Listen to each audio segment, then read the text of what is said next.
Good morning. Thank you for joining us today. Good morning and welcome to this webinar. As usually, we run a deep dive webinars, and this time we have quite an exciting topic to talk about. It's about the building partner channel, which can help you sell and scale your sales activities. And as usually, let me start with the introduction of ourselves. My name is Andrejs, Juščenko, and those who have been in our previous webinars already know me. The same for Rolands. Unfortunately, Rolands is not present today in the webinar, but he was contributing significantly to preparing the content for this webinar. So all the kudos goes to him. Our background comes from the IT industry. Both of us, we spent, over 20 years working in different companies, including Microsoft, Nokia, and telcos, and startups, and all the different type of tech companies where we were doing the partner development. In particular, Roland was driving the partner channel transformation at Microsoft. I was responsible more for the product and business management. We both were working in the enterprise sales, so we kind of know all this stuff quite well. And that is why we, more than 6 years ago, started our own business, IBD Consulting, where we help IT companies and other technology-related companies with the go-to-market strategy, planning, and execution. But that's it for now about us, because the webinar is for you, and I encourage you also to be active participant in this webinar. So use the chat window for commenting and for raising your questions. I will try to answer them in the end of the webinar. Nevertheless, I also have a few questions for you as well, so that I better understand, what is your background, what is your interest in a related topic. And today we are going to dive into 4 key topics. First of all, we will look at the building blocks of the partner strategy, and in particularly we will also look what makes the partner strategy successful. What are these factors, what you need to take into consideration. Secondly, we will talk about the partner channel economics, because this is quite an essential part to be not only understood, but also implemented properly in order to make your partner strategy working well. And then we will look at principles of the partner management, what you as a vendor actually need to plan and to do with your partners to develop these relationships into successful ones. And then in the end of the webinar, we will also look at the practical steps, where to start and how to get into first conversations with your potential partners. And before we go deeper, I would like, as I mentioned, to ask you also to answer one question. And in this case, the question is about where are you with your partner strategy at the moment. Please look at the right-hand side bar. There should be a chat window where you see a poll, and just feel free to provide your answers into that. But meanwhile, I will start digging into the topic. And first of all, I think we need to understand what are the benefits, why the partner channel is actually needed. And I assume that if you came here, you probably already have realized that there is certainly some benefit of having the partner channel. And just to name few of them, obviously a partner channel can be a huge accelerator, as almost an army for you, with thousands, if not hundreds of thousands of people all around the globe going and meeting customers and presenting and pitching your product and solution. It obviously can drive and should drive more revenue, more deals for you, better customer satisfaction, better retention of your customers. And sometimes it's also very good to have a local representation through the partners in certain strategic markets to make sure that your customers are served in the local language, that you comply with some local requirements and regulations, and many other benefits. These are just few to name, but I'm sure that there are much more than this. And each of you, if you're already in this business, probably can add to this list some additional elements as well. So, but Let's look now what actually is behind the partner strategy and what makes the strategy successful. And I have to mention that these elements can be different or visualized differently, but we have our own kind of framework what we are using usually working with our clients, and that is based on those 4 pillars what you currently see on the screen. And all starts with the go-to-market strategy, which actually determines in general how do you achieve your objectives, how do you sell, how do you retain your customers, which channels do you use, and so on and so forth. And I will not spend too much time talking about the go-to-market strategy because we have spent it and talked about this in our previous webinars. If you are interested, you can always go to our website, ibdconsulting.com, and find recordings of our previous webinars where we explain those topics in details. But in essence, the point here is that your go-to-market strategy gives you a confidence and also the confidence what you can bring into your partners about the model, the business model, what you're providing and what services what you are providing, that they actually work, and they can generate repeatedly revenues and sales. Obviously, it is a tool which helps you to create some best practices and to prepare some assets what your partners can leverage for driving their business. And that is what you need to focus on at this stage. Then when it comes to the next one, it's about the partner business economics and strategy. And here we're mainly looking for what actually it costs for you and for partners to have this type of relationship. How much you will need to invest to build the partner channel, how much partners actually will need to invest into meet your requirements, into drive your business, and obviously to meet their profitability targets what they are looking for. And of course, it will determine what is your value proposition to those partners and how do you define that. And then you can move to the next level, which is about the capacity planning. And capacity planning means both, like again, on your side, how much resources you will need to support the partner channel, and same time, what it will mean for the partner to ensure that this solution, what you will provide to them, will be properly not only sold, but also implemented and maintained on the customer side, and so on.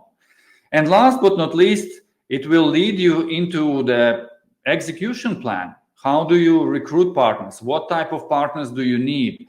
And how you actually go out and find those partners. And these are 4 pillars what we will talk about today. And if you translate these blocks into some specific actions and the process, if you like, then you can see it on the screen. That first thing what we need to understand is where we want to go, what markets we want to target, what targets do we want to achieve. And that is something as an input what you can take, as I already mentioned, from your go-to-market strategy. That actually will determine the services and the partner types what are important for you to achieve your objectives. After you understand that, you can easily imagine and understand what are the skills and skill sets and capabilities required from partners, what needs to work with you or you wants to work with. And actually also will be an input for your ROI and business case calculation, because then you will easily be able to estimate what type of resources do you need, how much it will cost, and finally you will be able to see what is partner profitability from the average deal, what they will be able to sell. And then you can easily estimate how many deals do you need to generate at minimum to make it profitable both for you and for your partners. And then that also can be translated into the resources needed on your side. So what does it mean to support these motions and support these activities from your side so that partner becomes successful. What will you need to provide to them? What type of resources will you need?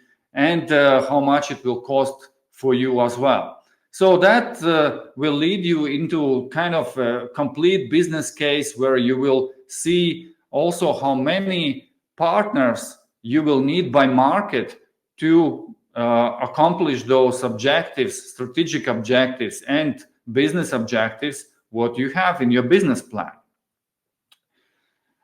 Knowing that, it will be quite easy for you to start a partner recruitment, because you will have in your hands clear business model with value proposition, with resources behind to be successful in this process. And all starts on the recruitment side with selecting the right partners, so that you, as a part of these previous steps, will clearly know what profile of the companies are you looking for, how much and what type of resources do they need to have, what capabilities they need to have in order to be successful and contribute into your success, and so on and so forth. That also will be an input for your recruitment activities and onboarding activities as well. And then the whole fun starts, because as soon as you have partner onboarded, then you need to make it also working and start benefiting from this joint partnership. And that all goes into the partner sales activation. So you need to think what type of activities you will have in place in order to really drive the pipeline generation, pipeline closure, and things like that. So I hope that this process gives you a view on the approach what you potentially need to take in order to plan and develop your partner channel and to make it successful. And now I would like to ask you for another input. Please share also with me if you have any challenges. Then what type of challenges are these with your current, let's say, partner strategy? Please, again, look at your chat window. There is a poll, and I hope that you will find out what makes most of sense for your situation. Meanwhile, let's move on and let's quickly look at the partner type of partnerships. And of course, there are not just black and white, and there are something like models where those partnership models can be mixed and can be maybe developed into specifics related to your particular business. But in general, if you look to the main partnership models, we can say that there are two large models what exists on the market. One of them is just an affiliate model. When you have a number of resellers, they just sign up with you, formal agreement that they maybe occasionally start offering your product or services, and when they do sales, they receive some commission from you. It can be a prepaid commission, it can be postpaid commission, it can be in different ways. That's already a detail. But the essence here is that these are typically partners with low level of commitment. They just want to have some solutions in their portfolio, but not necessarily they sell it in the focused manner.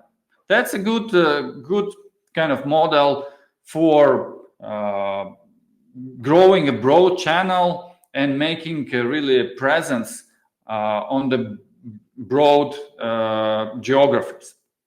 On the other hand, there is another model which is managed partnership, as we call it, which considers, or let's say assumes, that partners, they dedicated to your solution. And dedication means that they have allocated certain resources. We will talk about this just a bit later, but they basically execute the full set of activities to develop sales, to develop market, and also to take care of your customers in these particular markets, meaning they do also implementations, they maybe provide some support and warranty, they think of upsell and cross-sell, success management, and many others. Typically, these type of partners, they are more profitable because they provide those additional services. They are looking for some sort of exclusivity in the market, but at the same time, they are more committed, and you can actually expect them to be committed because obviously they have a larger value proposition in this case. Of course, if you look from the effort side, we can say that building affiliate partnership might require you less efforts and less time. And we will talk about some steps what can be taken as an example for building this type of channel, while building the managed partnership really requires quite a lot of investments of your time and resources. And today we will be mainly focusing our conversation on this managed partnership model.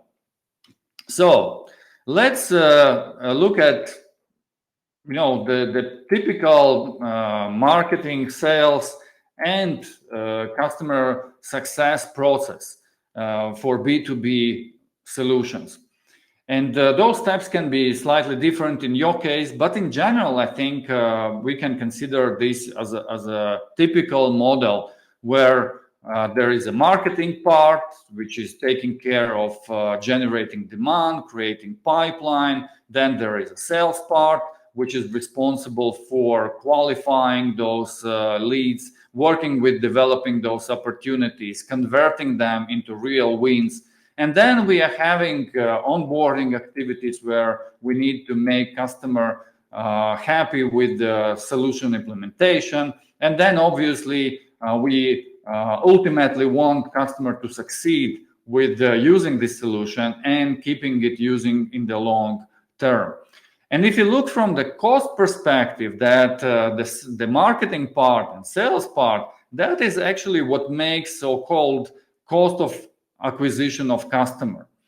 And why it is important? Because when we think of the partner role, we also need to understand what costs will go to the partner and what are revenues and streams of revenues, what can help covering those costs. Similarly, if you look to the post-sales activities, there are some costs related to the customer onboarding and costs related to the customer retention. So again, from where all this comes?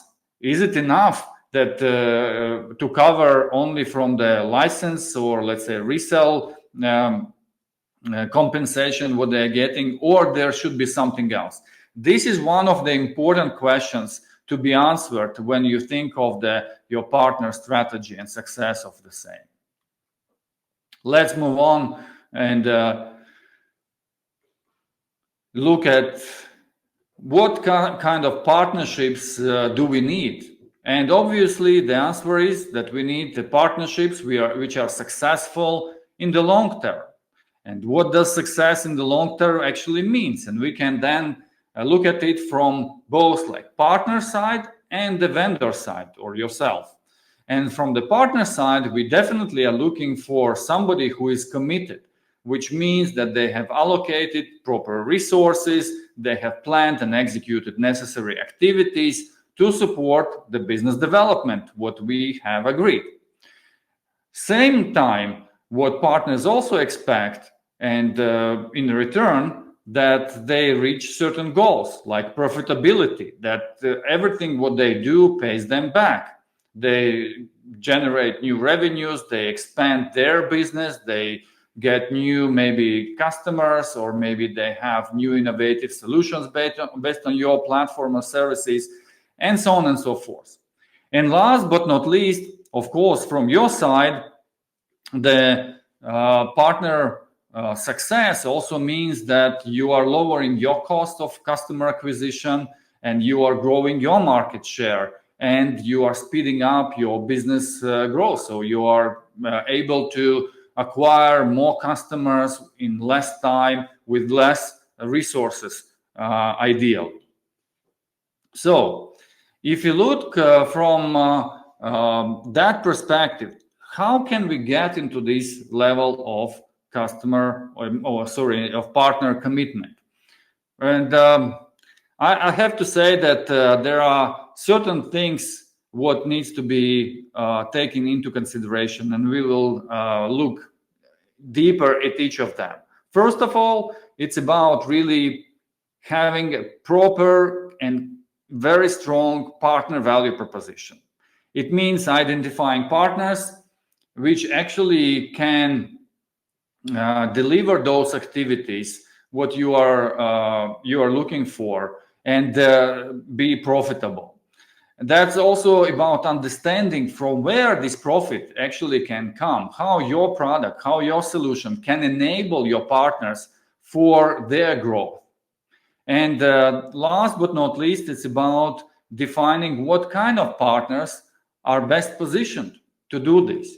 What is the profile of your ideal partner?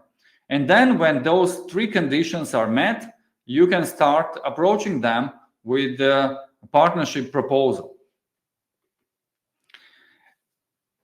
Again, as I mentioned, the critical part is really to understand how do you split responsibilities between you and your partners, and what will be you covering within this partnership, and what do you expect from partners to cover. And if again we return back or come back to this marketing and sales and customer retention process, that we can see that at the marketing part, what vendor is responsible is providing necessary marketing support, so building kind of demand, creating a strong brand, what then can be used for attracting new customers and new deals. It's also about providing necessary assets like campaign in the box, maybe some campaign materials, also providing training on how to approach customers, how to find them, how to generate demand and leads, and so on and so forth.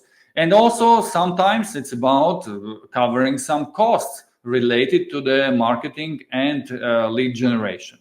On the other hand, if you look from the partner side, what we usually expect from partners to do, it's about taking those assets and localizing them and adjusting them for the local market needs, making them relevant to the market specifics, and then executing particularly those activities like doing some events, maybe doing some campaigns, maybe doing some local PR activities and things like that. We will not go deep into that, but I think it's pretty clear what does lead generation and demand generation means on the local level.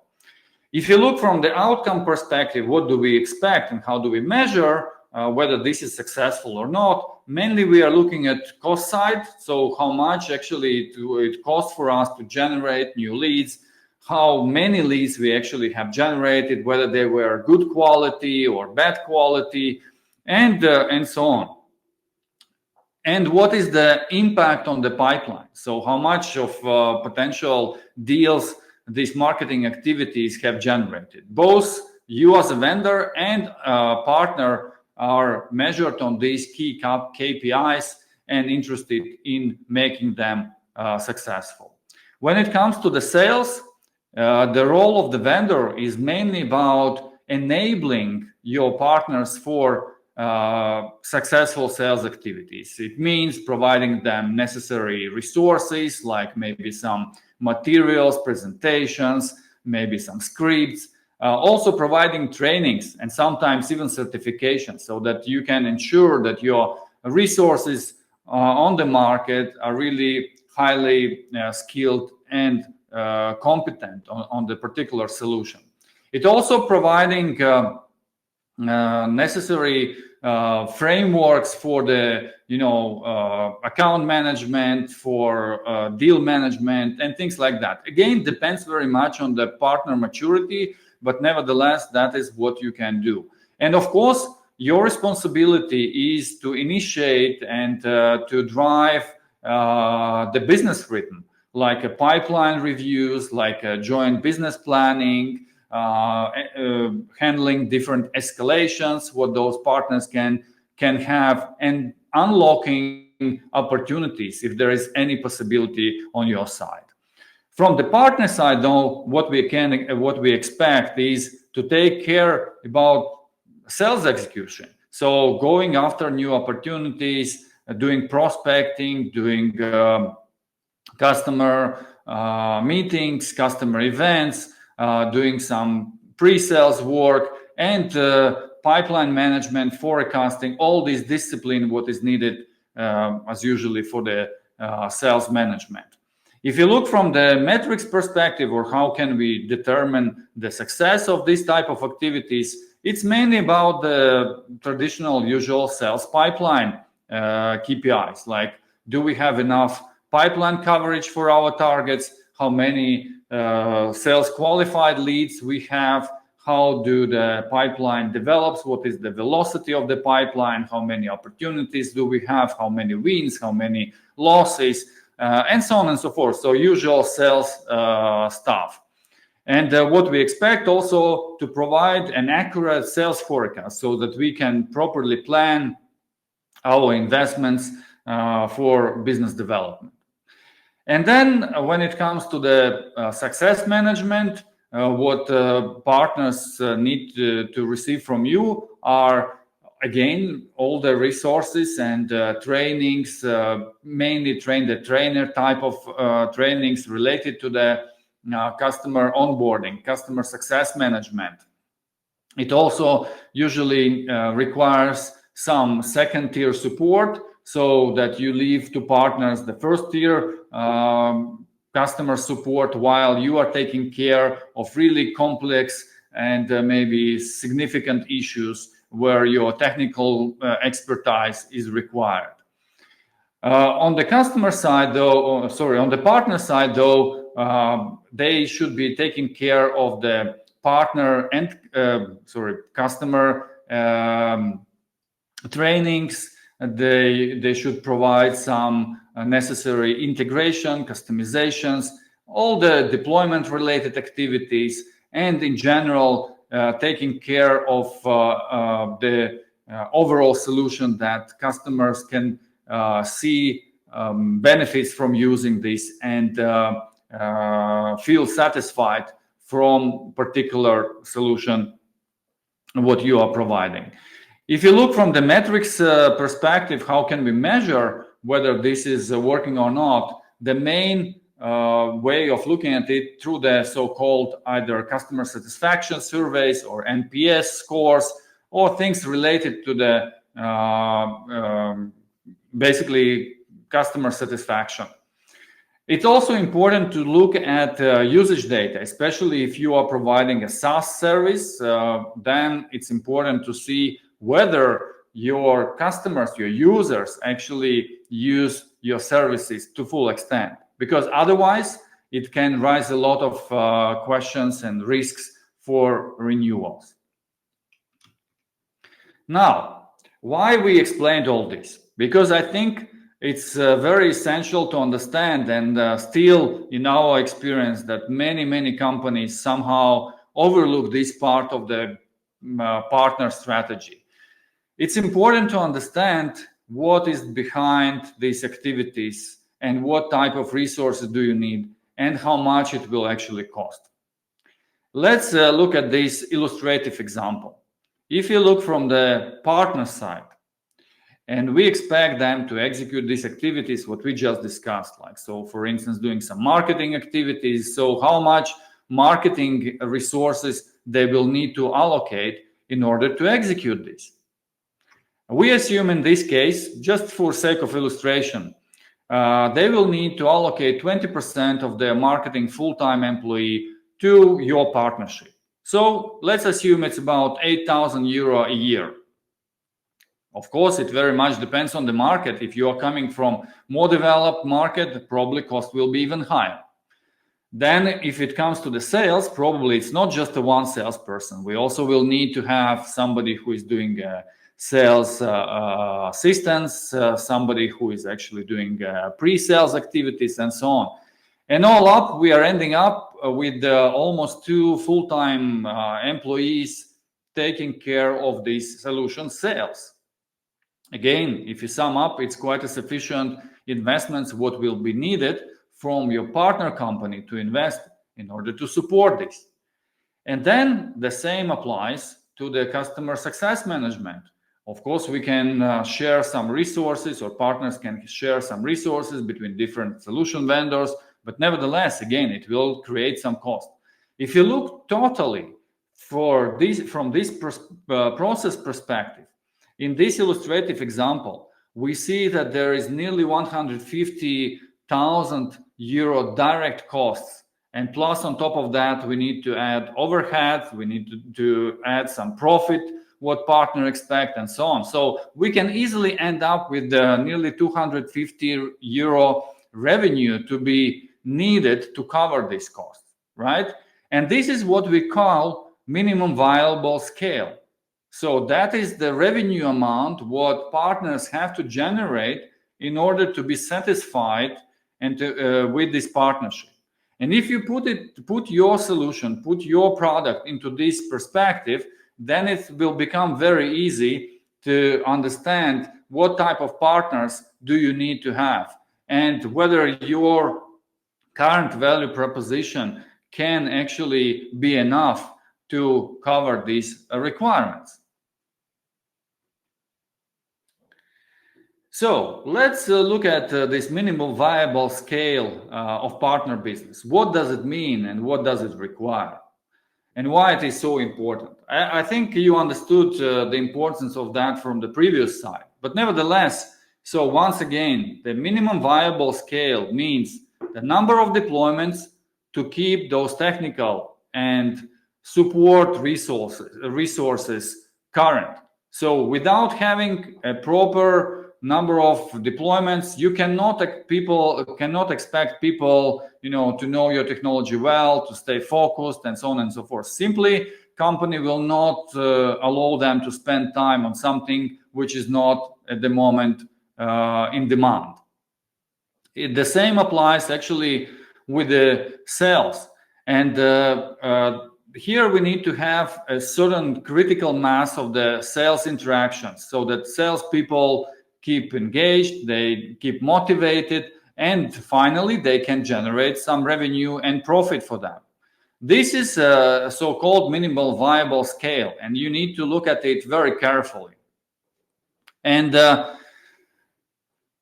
dangerous situation is that partner who is not meeting those thresholds or criteria will not be actually successful in the long run, and that means that by time they will start to reduce resources allocated to that. They will start to reallocate those resources to other vendors, to other solutions, and you will be actually losing the ground for your partnership. So therefore, from the very beginning, you have to really properly calculate and understand what the costs are behind these partnerships, and what it will require for your partners to generate in order to stay successful.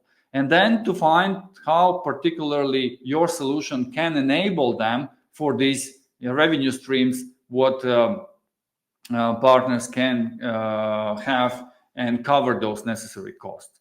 And if you look from the revenue streams perspective, we can say that not all revenue streams are equal. Very often, the direct resale revenue, if you just take a product and as it is and just deliver it to our customer, it gives limited margin opportunities. Depends again on the solution, but in average it's 10-15%, sometimes even less, right? This is not probably enough to cover all these costs. So therefore, we need to think what are these other revenue streams for partners and how much margin they can generate.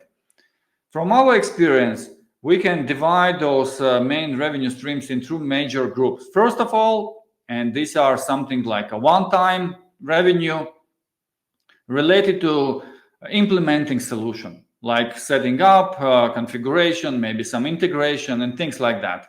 Typically, that generates from 30 to 40% of the margin for average partner, for average IT company. But this is a one-time revenue. You cannot really expect that it will be going every time again and again with the same customer. So that is only with the new customer ads. But then there are some streams which can be repeated streams. So for instance, managed services. So your partners can do something on top of your solution and generate their repeated revenue. So for instance, your solution can provide them for some services which are maybe monitoring services, or maybe some support, or some ongoing implementations, or anything like that, where they can generate like subscription fees, monthly based, yearly based, or anything like that. Typically, this is quite a profitable part of the business of typical IT company, and can generate from 40 to 50% of margin on average. And then, of course, those partners also can create some custom solutions based on your solution, or together with your solution, maybe some specific integrations or specific even repeatable products. Of course, not all of them would be ready for that, but potentially it also can create quite significant margin opportunity for them, up to even 70 or even more %. So again, these are just illustrative examples, and you have to apply it to your solution and understand how your potential partners and what type of revenues they can generate and from where it comes.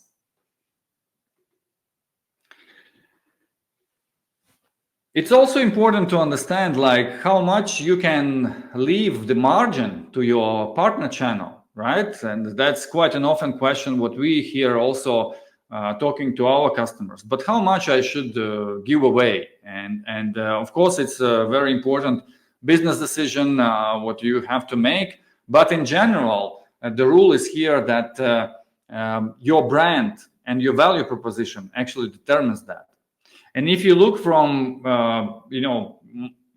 just experience perspective, there are some vendors like, for instance, Apple, Microsoft, Samsung, Google, I don't know, big names, you name it.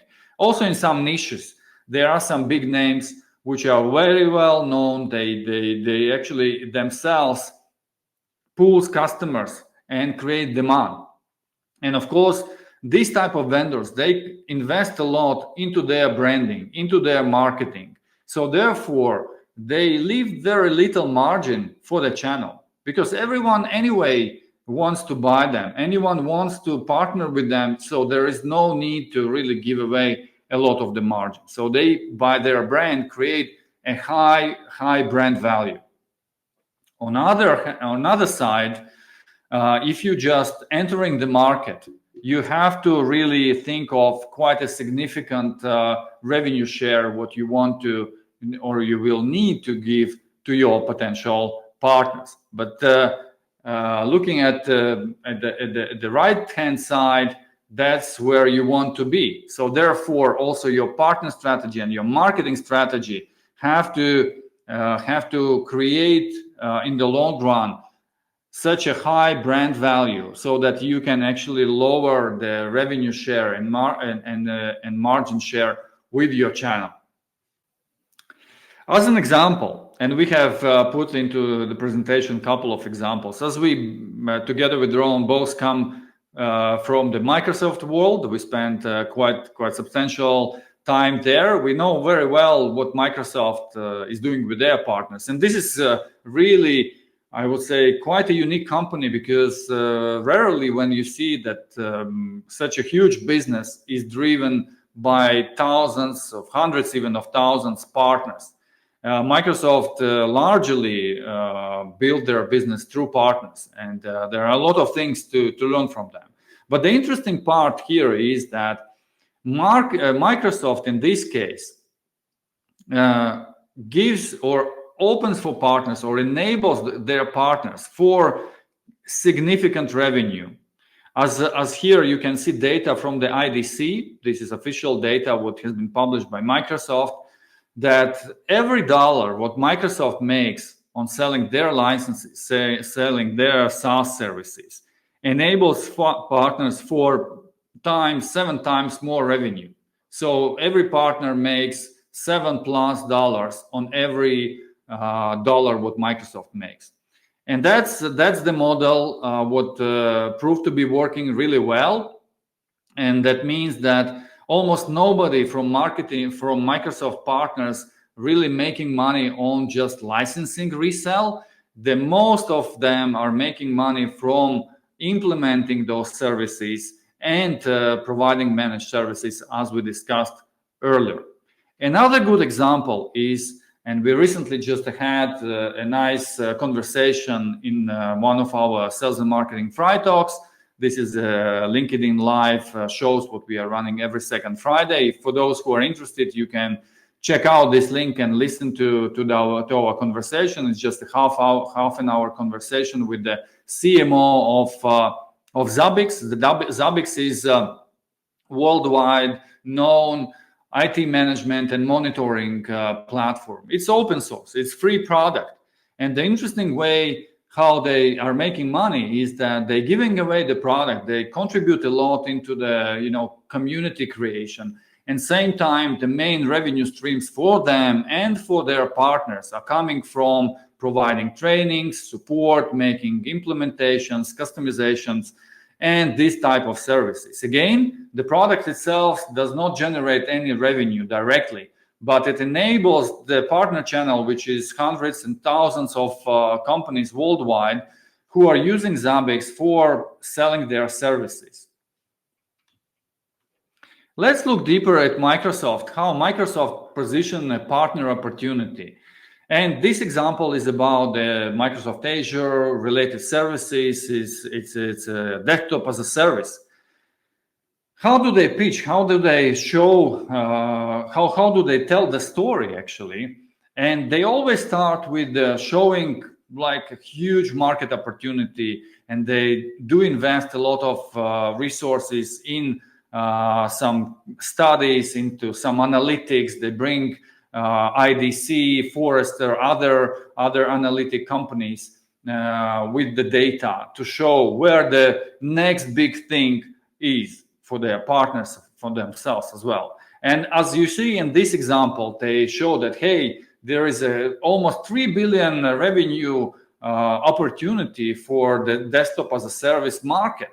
And that's becomes very clear for their partners where to focus for the next couple of years, how to adjust their strategy accordingly.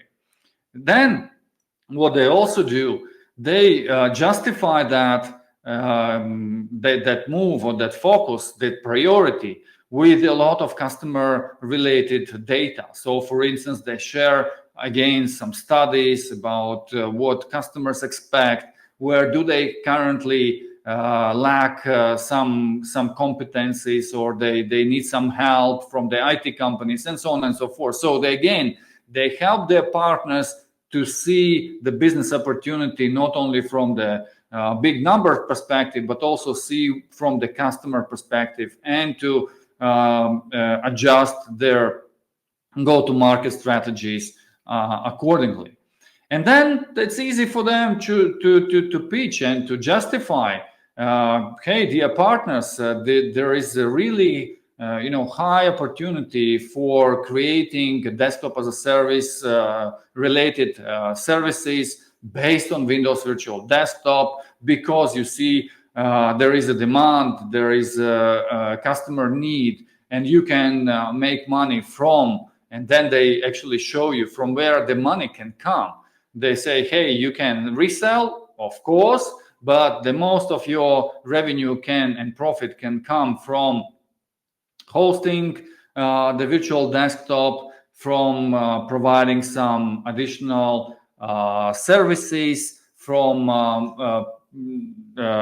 providing upgrade projects and executing upgrade projects with your customers, doing managed services, and so on and so forth. So that's just as an example, how do they pitch and how do they engage with their customers and showing this market opportunity. And again, they justify it with the numbers. They show that in this particular case, you, dear partner, by investing your efforts, investing your resources, already in 3 years, you will see a positive ROI from selling our Azure-based solutions. And they also teach you and show what are these sales scenarios, what you as a partner can leverage and can be focused on. It's about replacing and migrating from the legacy systems. It's about going after the white space, going after those users who are not using currently any virtual desktop. And then they also create another opportunity, which is about end of life for certain products, where you can come and again work with customers on modernizing their infrastructure. So it was just an example, and I hope it was useful for you, and you can see at least some parts what you potentially can apply on your business, on your solution. And now, when we discuss those things about partner economics, about the capacity planning, and so on and so forth, let's look at how to manage those relationships, what actually the relationship management means. And it all starts with a simple thing, the annual business plan. So when you sit together with your partner, you discuss these type of opportunities as we just illustrated.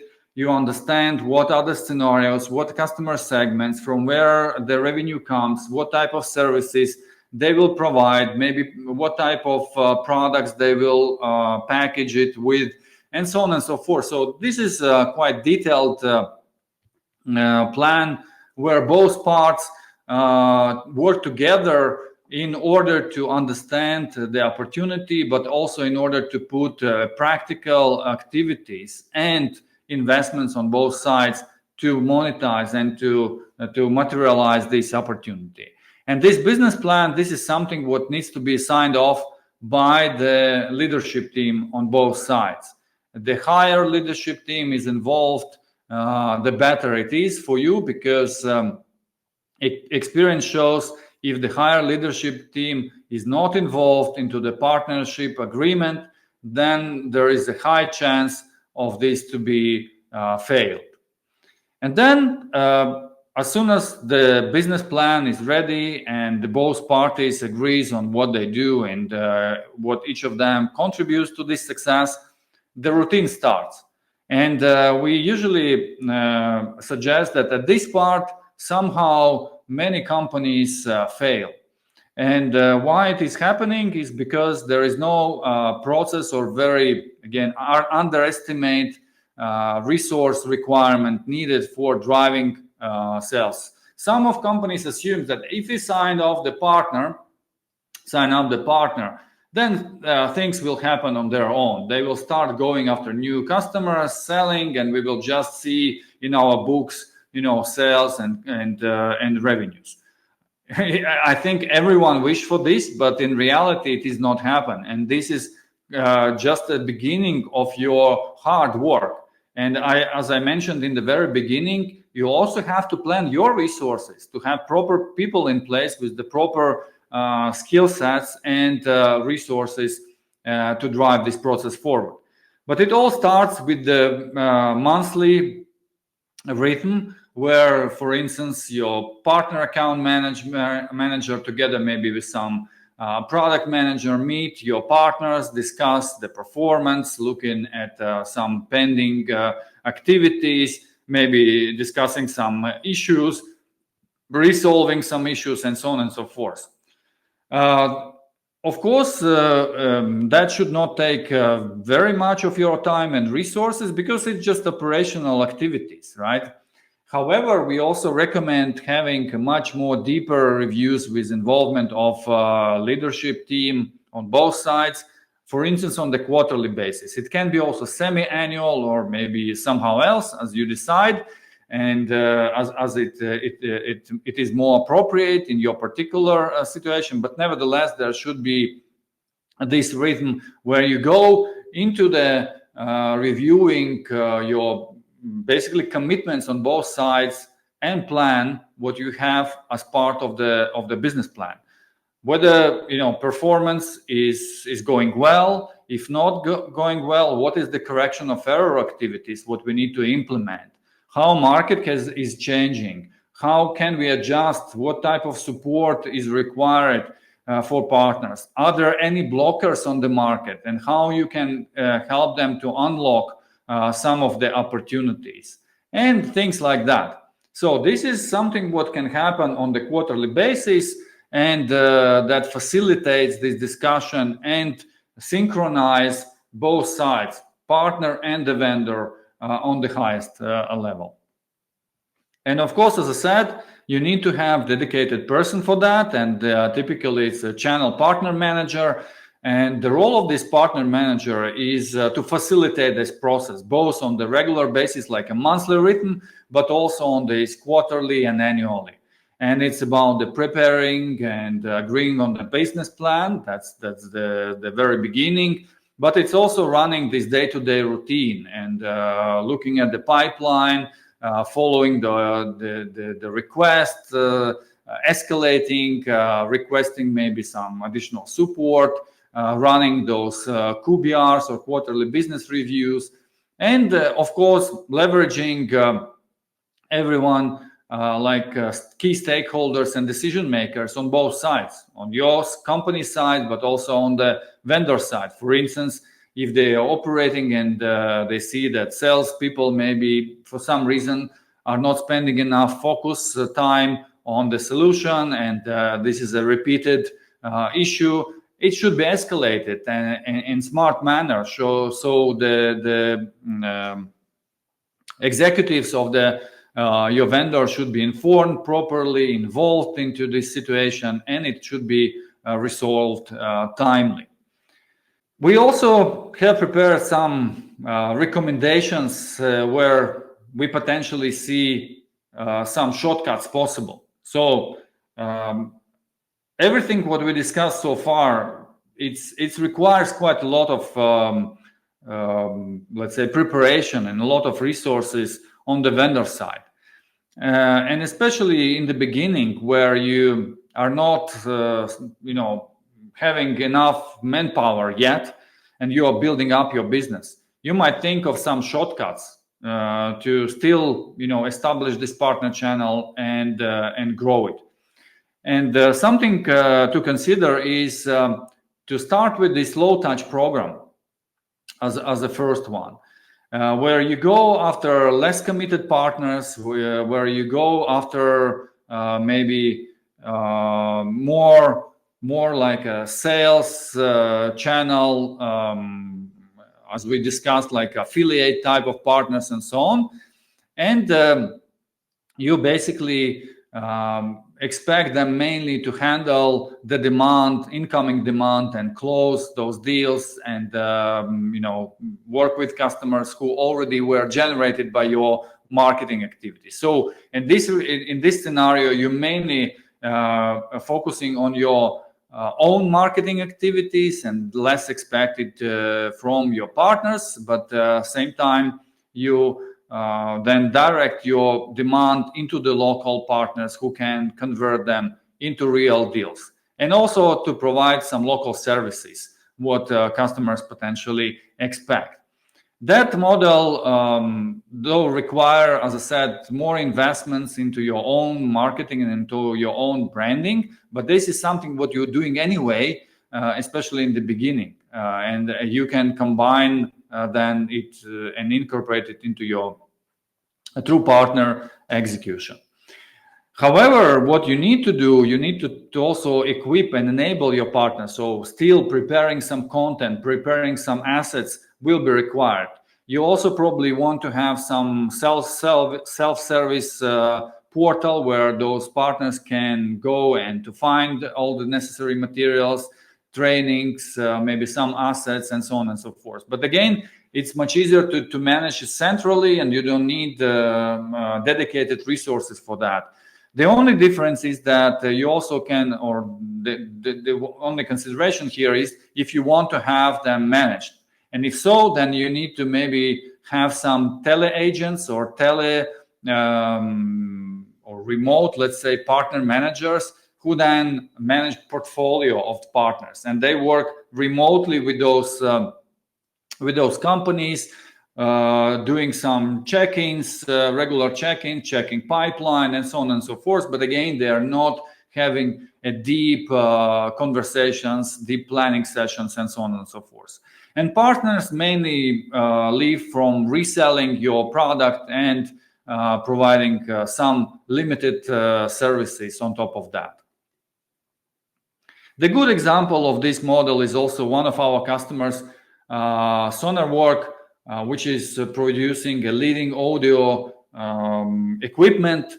And the challenge for them in the beginning also was how to reach this huge channel of thousands retail partners and make them aware of the product and make them capable of selling this product into the quality manner. So what they created again some on-demand trainings for them, which was easy to scale and to distribute and to deliver to the broad channel, so that everyone on the ground could easily learn with some even small motivation model behind about the product. And quite in a short time, they managed to activate the sales channel for selling their products, and they experienced quite a substantial growth of their sales in the partner channel within just 6 months. Another possible shortcut for you is to consider using so-called value-added distributors. These are companies who are, by their core business, is focusing on reselling to the partner channel, to their resellers, different solutions and IT products. And you might think of engaging with these type of companies because they already know the industry, they already know competition, they have really good intelligence on the market, and most importantly, they already have pool of companies who potentially can become also your resellers. They also can facilitate the partner readiness, partner activation for you, and they have for that necessary resources and programs and tools. So it can be a highly efficient approach for you for scaling your sales channel, especially in the beginning, so that you can outsource a lot of activities to these companies. Of course, the downside of that is that then you need to share even more revenue or even more profit, because then you need to justify also activities of these guys, of these companies. But nevertheless, it's a good option, especially in the beginning, as I mentioned, to be considered. And the third one, what I would like to bring into your attention, is about considering big vendors directly as a sales channel for you. Today, almost nearly everyone who are selling like SaaS platforms like Microsoft, Amazon, Google, you name it, these cloud platforms, they all have some own marketplaces, Salesforce, and so on and so forth. They also have partner marketplaces, like, for instance, also cloud marketplace, Tech Data, and many others. They also have introduced some sort of marketplaces, again, where you can take your solution to and leverage the incoming demand to these marketplaces. The challenge, though, is to make you discoverable, to make your product visible to your potential audience. However, again, in this case, you need to work closely with those vendors and continue investing into your brand and into your direct marketing activities to create demand, what then can be monetized through those marketplaces or places similar to what I mentioned. So now let's discuss about, or let's summarize, what do you need to do to recruit committed partners? And first of all, we already talked about that. It's all about your value proposition. It's all about what you can bring as an opportunity for them, considering their business objectives and their business growth expectations. So you need to show business opportunity, first of all, for them, not only directly with your product, but also indirectly, what they can benefit from reselling your product, what type of revenues they can enable for them. You also need to describe the business model and support what you can provide very transparently and clearly. What resources do you expect from them to be investing into these partnerships, and what they can expect from you, both monetary-wise, people-wise, maybe some assets, what you can provide, and things like that. Then, based on that, you can build an agreement, which can be then translated into the specific business plan, where both of you will describe activities, KPIs, and investments to achieve those objectives. And last but not least, you have to be ready to invest into this partnership, support partners with the marketing money, with some pre-sales activities, with technical support, and business facilitation support, like doing reviews, coaching them, directing them into the new opportunities, and jointly celebrate those wins. As soon as this is done, you only need to start your recruitment activities. And for that, as we already mentioned in the beginning, you need to define your ideal partner profile. You need to prepare your value proposition and the content supporting this value proposition, and start partner outreach activities to build your recruitment pipeline.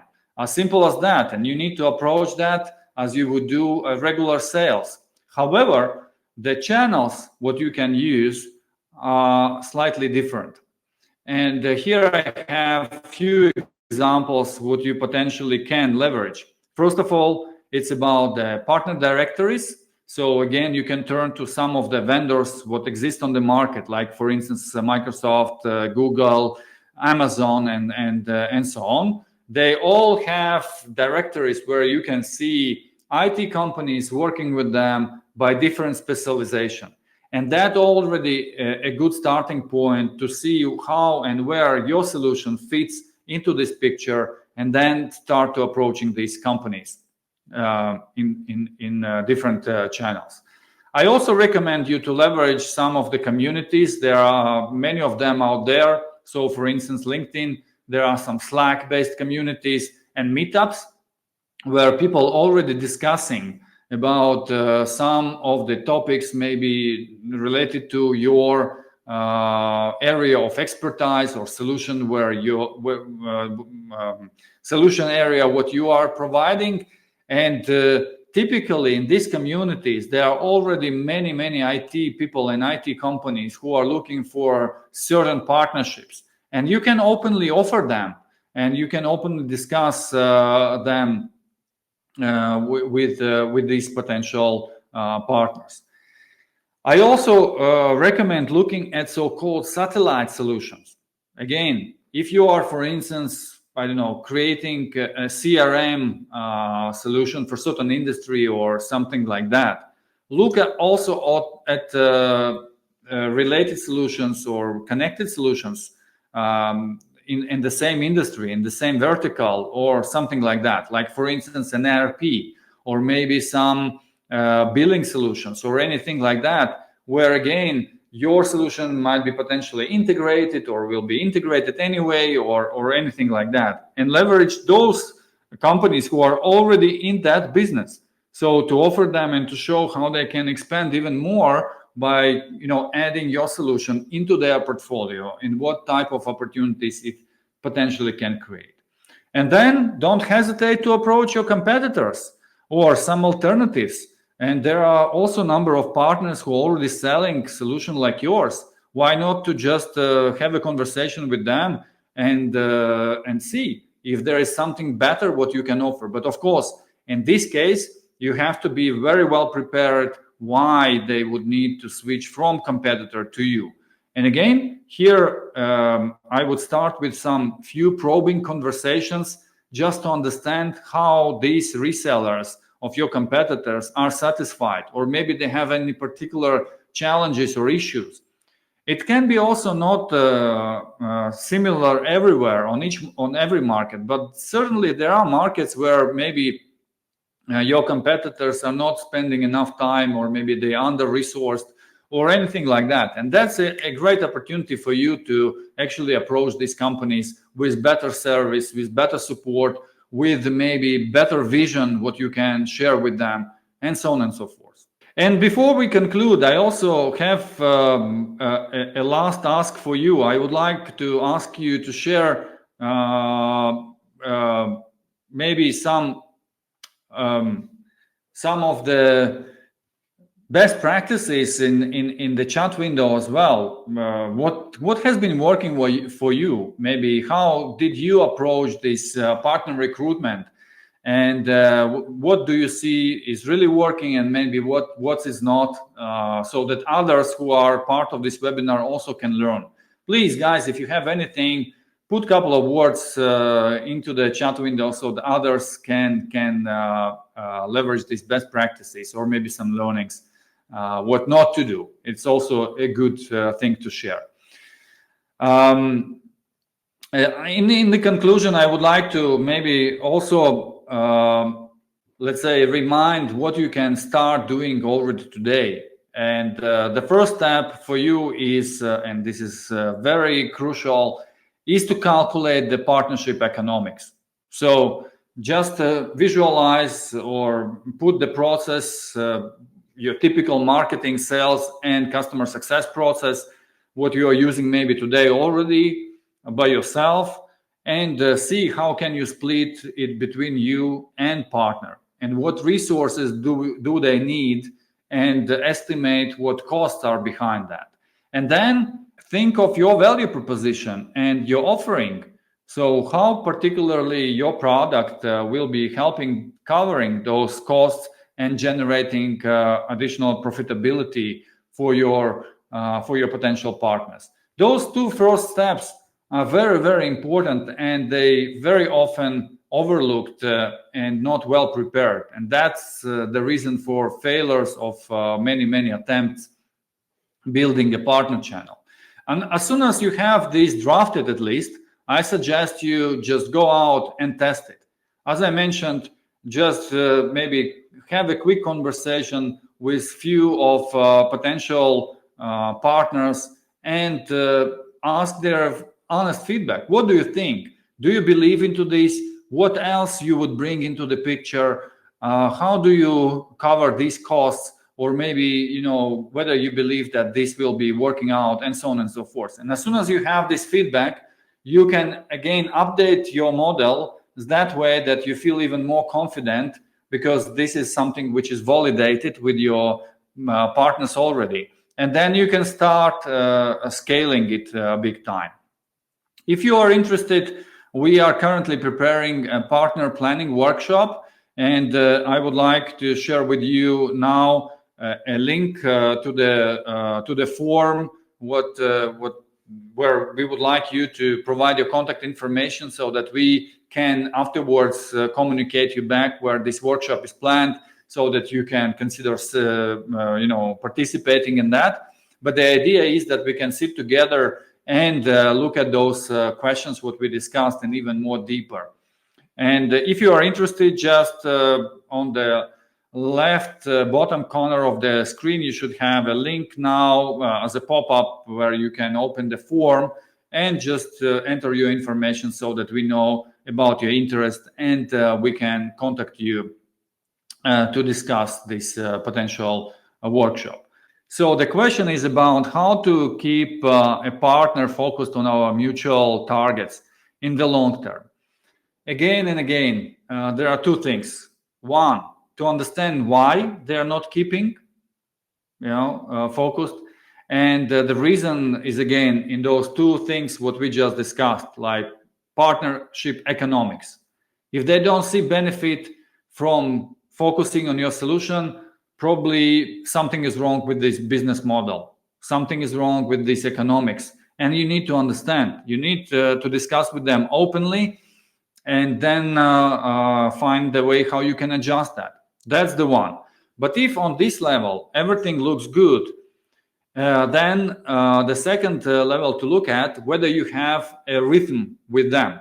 So whether you really manage it in the proper manner. So are your targets defined properly? Do you have a process in jointly revising those targets? Is there a proper motivation in place for people who are working with you directly? Because what we have seen that sometimes there is an agreement on the CEO level of companies, let's say, or the management level. And they kind of cascaded this down. But the thing is that there is no resolved, maybe some internal motivation challenge or conflict. So that people still have quota, which is maybe focused on some other products or solutions, and they simply need to bring this down into the sales, and that's it. So you need really to analyze deeper and just understand the root causes of this issue. And if this is repeating, maybe it's simply a wrong partner for you, and you need to introduce a competition to this partner. Because what we always see that almost every partner asks for exclusivity. They obviously want to be exclusive partner in this region or in country or anything, but same time that the downside of this, that they become lazy by the time and they don't feel the pressure on them if you especially have still developing processes of the partnership. So look at this and I hope it will be helping you to resolve. Is this mostly within IT, or do the partner models also fit to other markets? In general, the approach, the framework, what we just discussed, this can be used in, I would say, many other markets and industries as well, because the rules are not changing. If you are not creating enough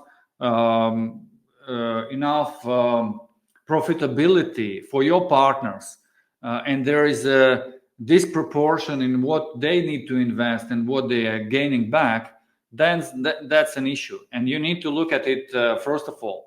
So in some cases, of course, there will be more focus on marketing part, in some cases more on the sales, but in general, it doesn't matter which industry are we talking about. We just took IT and technology business as an example, as we have experience in working with this particular industry. But otherwise, it can be also industrial solutions. It can be also some services and things like that.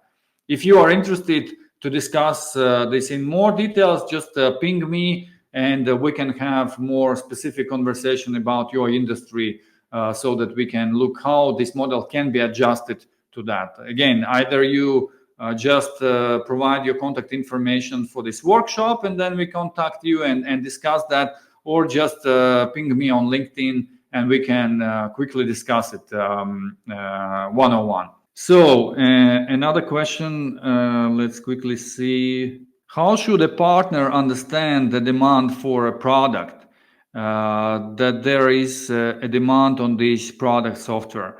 I assume that you mean a demand from the market, correct? I think there are two ways. If you don't understand whether there is a demand, I'm wondering how do you run your business on your own, right? So because if you're already in this business, I assume that you already know that there is a demand. The question is in more details, maybe to understand it in particular market. And that is why the planning, the go-to-market planning is necessary as a first initial step, because go-to-market planning and joint business plan with your partner can help you investigating in details. Like for instance, in, I don't know, Scandinavia or in Finland or in Estonia or in Bulgaria, how particularly big market is for our solution. And there are some sources of information what you can use to estimate the market, and then you can also leverage this partner saying, hey, this is the information what we have. How do you see the market. What is the dynamic of market? Do you see the opportunity? So basically, you discuss it with your partners if you don't have a market intelligence deep enough to bring it on the table on your own. But what I mentioned in the beginning, what you need to show them definitely a direction. So, for instance, you definitely have some data about where the industry is moving, why your solution is having some potential among your target audience. Maybe there is a certain issues what customers experience, and how big are these issues? What in general is the market and market dynamics? I assume that this intelligence you must have inside, in-house, and then something you can bring to start your conversation, and then investigate deeper on the particular market together with your partner, because that is also what partner potentially can help you with. Okay, so I hope I answered your question. If not, then maybe you ping me and we can have another conversation separately. So there is a comment from Andrejs.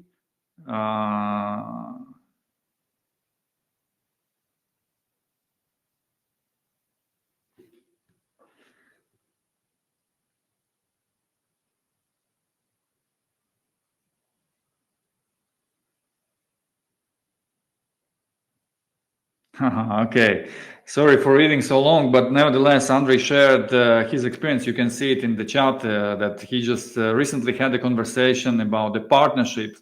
And unfortunately, even after agreeing on that, nothing has happened. And now, after the webinar, he understood where to focus and what to correct. That's great. Thank you, Andrejs, for that feedback. And yeah, glad that information we shared was helpful to you.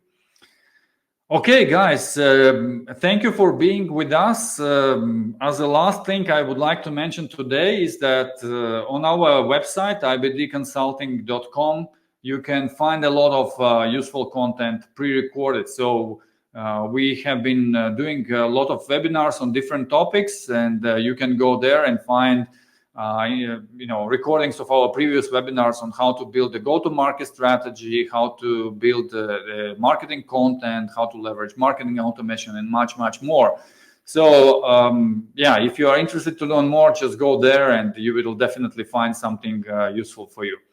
Otherwise, once again, if you are interested into continuing this conversation, please feel free to ping me directly or Roland directly on LinkedIn, or sign up for a call with us through our homepage.